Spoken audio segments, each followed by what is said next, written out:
నమస్తే, welcome to big story. దేశంలో 5 దశల పోలింగ్ పూర్తయింది. మరో 2 దశల పోలింగ్ జరగనుంది. ఈ సందర్భంగానే నెంబర్ గేమ్ తెరపైకి వచ్చింది. అన్ని పార్టీలు మైండ్ గేమ్ ఆడటం మొదలైంది. ప్రతి పార్టీ కూడా తగ్గేది లేదు అంటుంది, తమది విజయం అంటుంది. ఈ నేపథ్యంలో ఇవాల్టి బిగ్ స్టోరీ నెంబర్ గేమ్.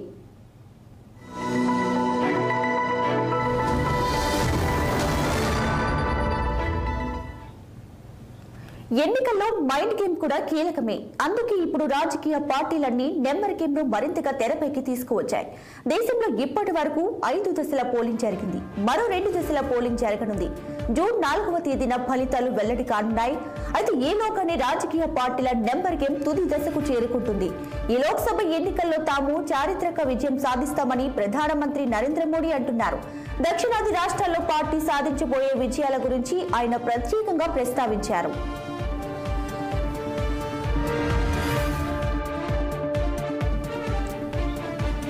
అయితే అధికారంలో ఉన్న పార్టీపై అంతో ఇంతో వ్యతిరేకత ఉండటం సహజమే. దాన్ని తట్టుకునేందుకు బీజేపీ తాను బలహీనంగా ఉన్న ప్రాంతాలపై ప్రత్యేక శ్రద్ధ పెట్టింది. మరోవైపున ఇండి కూటమి మాత్రం విపక్షం బలంగా ఉన్న చోట కూడా ముక్క చెక్కలుగా బరిలోకి దిగింది. ఈ 2 అంశాలు కూడా బీజేపీకి లాభం చేకూర్చాయి. మొదటి 5 దశల ఎన్నికల్లో బీజేపీ కూటమి ఇప్పటికే 310కి పైగా స్థానాలను తన ఖాతాలో వేసుకుందని బీజేపీ నేత అమిత్ షా అంటున్నారు. మొత్తం మీద 400 స్థానాలు గెలుపొందడం తమ లక్ష్యమని అంటున్నారు. బీజేపీ వ్యూహంలో ఈ దఫా దక్షిణాదికి ప్రాధాన్యం లభించడం విశేషం.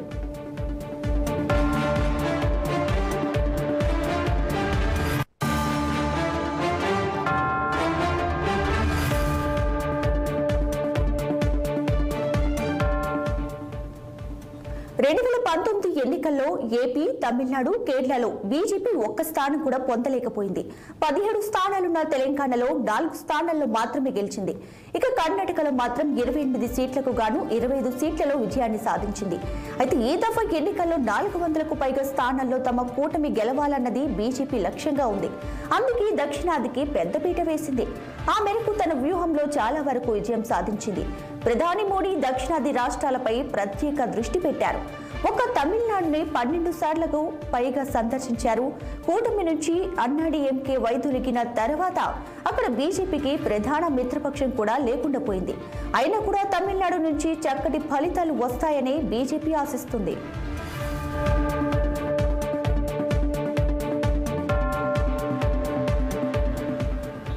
కేరళ, ఏపీ, తెలంగాణలో కూడా ప్రధాని మోడీ పలుమార్లు పర్యటించారు. దక్షిణాదిలో మొత్తం 129 స్థానాలుంటే అందులో 60 ఇండి కూటమి చేతిలో ఉన్నాయి. మరోవైపున కర్ణాటక, తెలంగాణలో కాంగ్రెస్ ప్రభుత్వాలు ఏర్పడ్డాయి. అయినా కూడా బీజేపీ ఇక్కడ పాగా వేసేందుకు గట్టి పట్టుదలతోనే ఉంది. తెలంగాణలో డబుల్ డిజిట్ స్థానాలు గెలుస్తామని, ఏపీ, కేరళలో కూడా సీట్లు సాధిస్తామని ఆశాభావంతో ఉంది. కర్ణాటకలో మునుపటి హవా కొనసాగిస్తామని అంటుంది. అందుకే దక్షిణాదిలో సాధించే విజయాలపై కమలనాథులు ఎంతో ధీమాతో ఉన్నారు.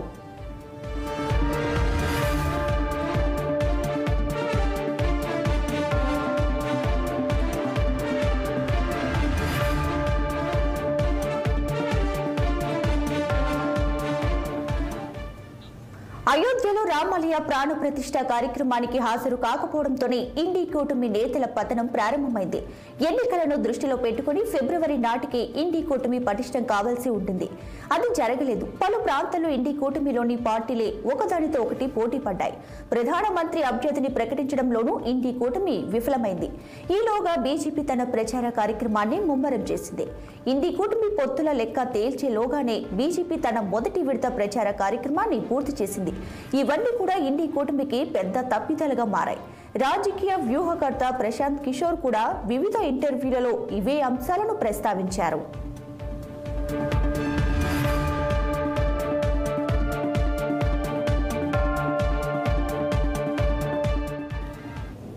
ఇక లోక్సభ ఎన్నికల్లోనూ విజయంపై కాంగ్రెస్ ఎన్నో ఆశలు పెట్టుకుంది. గతంలో కూటమిలో పలు రాష్ట్రాల్లో మేజర్ భాగస్వామిగా ఉండే కాంగ్రెస్ ఇప్పుడు పలు చోట్ల మైనర్ భాగస్వామి హోదాకు దిగజారిపోయింది.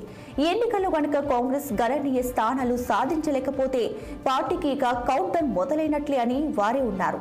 ఈ నేపథ్యంలో కాంగ్రెస్ ఇప్పుడు తన ఉనికిని నిలబెట్టుకునేందుకు మైనర్ భాగస్వామిగా మారేందుకు కూడా సిద్ధపడింది. అందుకు తగ్గట్లుగానే ప్రధాని అభ్యర్థి ఎంపికను వాయిదా వేసేందుకు అంగీకరించింది. ఈ నేపథ్యంలోనే కాంగ్రెస్ నేతలు నెంబర్ గేమ్తో మైండ్ గేమ్ ప్లే చేసేందుకు పరుగులు తీస్తున్నారు.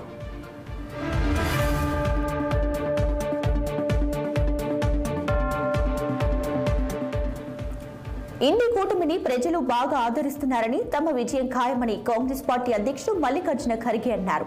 బీజేపీ ఆర్ఎస్ఎస్ భావజాలానికి వ్యతిరేకంగా పోరాడేందుకు ప్రజలు ముందుకు వస్తున్నారని కూడా చెప్పారు. రామ మందిరం పేరుతో బీజేపీ రాజకీయం చేస్తుందంటూ విమర్శించారు. హిందూ ముస్లిం విభజనను తెరపైకి తెస్తుందని ఆరోపించారు. నెంబర్ గేమ్ తో మైండ్ గేమ్ ప్లే చేయడం చివరికి ఎక్కడి దాకా పోయిందంటే యూపీలో బీజేపీకి ఒక్క సీటు మాత్రమే వస్తుందని రాహుల్ గాంధీ అన్నారు. నిజానికి యోగి సారథ్యంలో ఉన్న యూపీ బీజేపీకి కంచుకోటగా ఉండింది. అక్కడ మొత్తం 80 స్థానాలుంటే బీజేపీకి అత్యధికంగా 70 స్థానాల దాకా రావచ్చన్న అంచనాలు కూడా ఉన్నాయి. అయినా కూడా రాహుల్ గాంధీ ఎంతో ధైర్యంగా అక్కడ బీజేపీకి ఒక్క సీటే వస్తుందనడం మైండ్ గేమ్ కి పరాకాష్ఠగా చెప్పవచ్చు.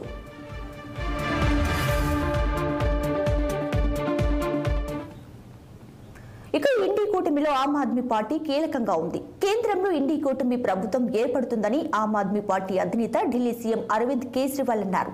తమ కూటమి 300కు పైగా స్థానాలు గెలుస్తుందని జోస్యం చెప్పారు. ఢిల్లీ, పంజాబ్లలో ఆమ్ ఆద్మీ గెలుస్తుందన్నారు. ఇక గుజరాత్, గోవా, యూపీ, అస్సాం, మధ్యప్రదేశ్లకు కూడా తమ పార్టీ విస్తరిస్తుందన్నారు. ఆయన లెక్కలు ఎలా ఉన్నప్పటికీ ఇప్పటికీ ఆమ్ ఆద్మీ పార్టీ అనేక చిక్కుల్లో ఉంది. తాజాగా విదేశీ నిధుల విరాళాల కేసు కూడా ఆ పార్టీపై ఉచ్చుబిగిస్తుంది. అయినా కూడా కేజ్రీవాల్ మాత్రం నిబ్బరంగానే ఉన్నారు. ఎన్నికల్లో ఇండి కూటమిదే విజయం అంటున్నారు.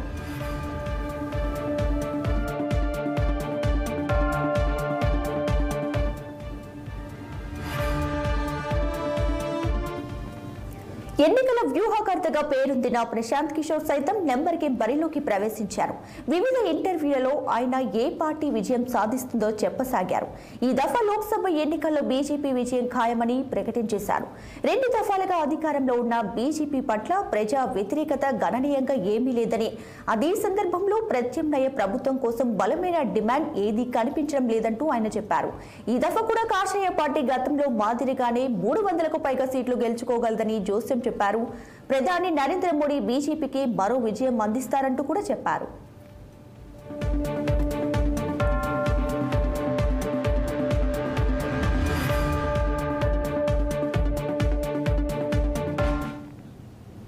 ఇప్పుడు పీకే చేస్తున్న ఈ వ్యాఖ్యలు సంచలనం కలిగిస్తున్నాయి. ప్రస్తుతం అధికారంలో ఉన్న ప్రభుత్వంపై ప్రజలకు ఆగ్రహం లేదు. వాళ్లకు గనక నిజంగా కోపమే ఉంటే ప్రత్యామ్నాయం ఉన్నా లేకున్నా కూడా బీజేపీని గద్దె దించేందుకు ప్రయత్నించేవాళ్ళు అని ప్రశాంత్ అంటున్నారు. ఇప్పటి వరకు మోదీకి వ్యతిరేకంగా భారీ స్థాయి ప్రజా ఆగ్రహం ఏదీ కనిపించలేదని స్పష్టం చేశారు. తాము పెట్టుకున్న ఆశలు నెరవేరలేదని కొంత అసంతృప్తి లాంటిది ఉందేమో కానీ ఆగ్రహం మాత్రం లేదని ఆయన తేల్చి చెప్పారు.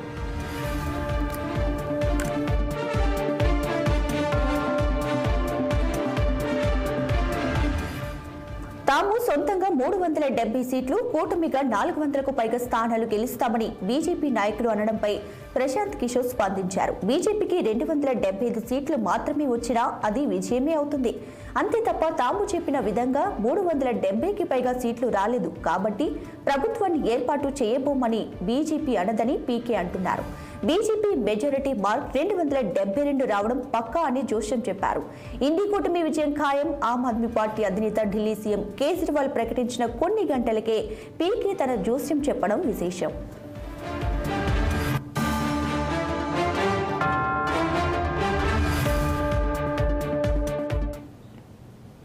జూన్ 4వ తేదీ దగ్గర పడుతున్న కొద్దీ బెట్టింగ్ రాయులు కూడా తమ జోరు పెంచేశారు.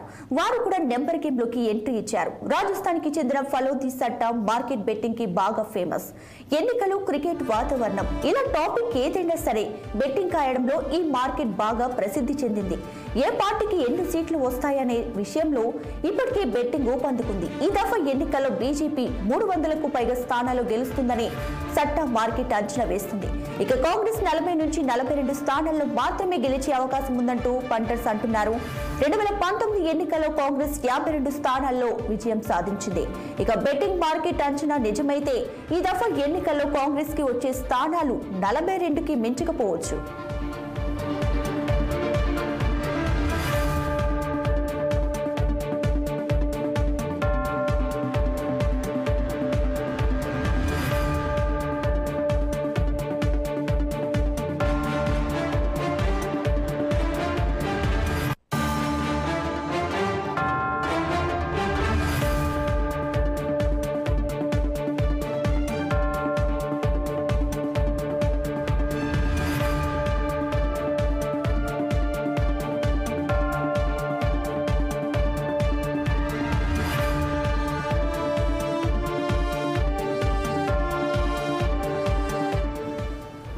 నెంబర్ గేమ్ ప్రభావం ఇప్పటికే షేర్ మార్కెట్ పై కూడా పడింది. పరిస్థితి బీజేపీకి అనుకూలంగా ఉందని వార్తలు వచ్చినప్పుడు స్టాక్ మార్కెట్ పుంజుకోవడం అంత అనుకూలంగా లేదని వార్తలు వస్తే పడిపోవడం జరిగింది.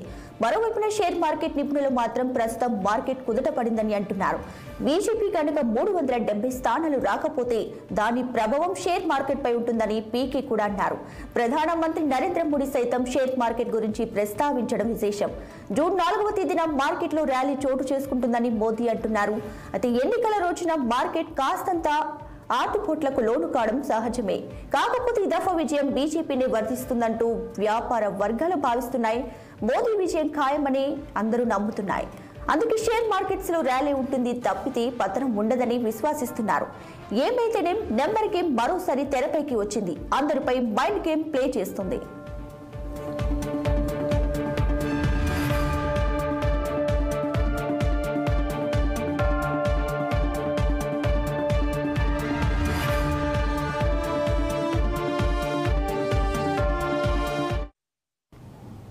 ఇది ఇవాల్టి బిగ్ స్టోరీ. మరో ఎపిసోడ్ లో మళ్ళీ కలుద్దాం. Until then watch 6 TV, the సామాన్యుడి ఆరో ప్రాణం.